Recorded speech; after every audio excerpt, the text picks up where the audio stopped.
सरकारनं शेतकऱ्यांसाठी पुन्हा 648 कोटी रुपयांची मदत मंजूर केली आहे। 23 जिल्ह्यांमधल्या तब्बल 6 लाख शेतकऱ्यांसाठी ही मदत मंजूर करण्यात आली आहे। जून ते सप्टेंबर या कालावधीमध्ये ज्या शेतकऱ्यांचं पिकांचं नुकसान झालंय त्या शेतकऱ्यांसाठी ही मदत मंजूर करण्यात आली आहे। वास्तविक पाहता मुख्यमंत्री, दोन्ही उपमुख्यमंत्री आणि सगळ्याच मंत्र्यांनी आश्वासन दिलं होतं की दिवाळीच्या आधी शेतकऱ्यांच्या खात्यामध्ये मदत जमा करण्यात येईल, परंतु तसं घडताना दिसून येत नाही।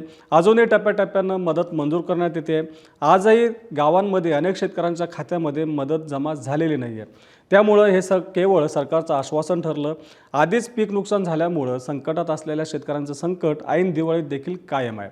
थोडक्यात मुख्यमंत्री आणि उपमुख्यमंत्र्यांनी वेळोवेळी केवळ शेतकऱ्यांना आश्वासन दिलं आणि प्रत्यक्षामध्ये मदत देखील कमी मंजूर केली आणि ही मदत देखील शेतकऱ्यांना वेळोवेळी मिळत नाहीये। आता सरकारनं 20 ऑक्टोबर रोजी एक GR काढला आणि या GR मध्ये जून ते सप्टेंबर या कालावधीमध्ये ज्या शेतकऱ्यांच्या पिकांचं नुकसान झालंय त्या शेतकऱ्यांसाठी 648 कोटी रुपयांच्या निधीला मंजुरी दिली आहे। तब्बल 6 लाख शेतकऱ्यांसाठी ही मदत मंजूर करण्यात आली आहे। जवळपास 6.25 लाख हेक्टरवरील पिकांचं जे नुकसान झालं त्यापोटी ही मदत देण्यात येणार आहे।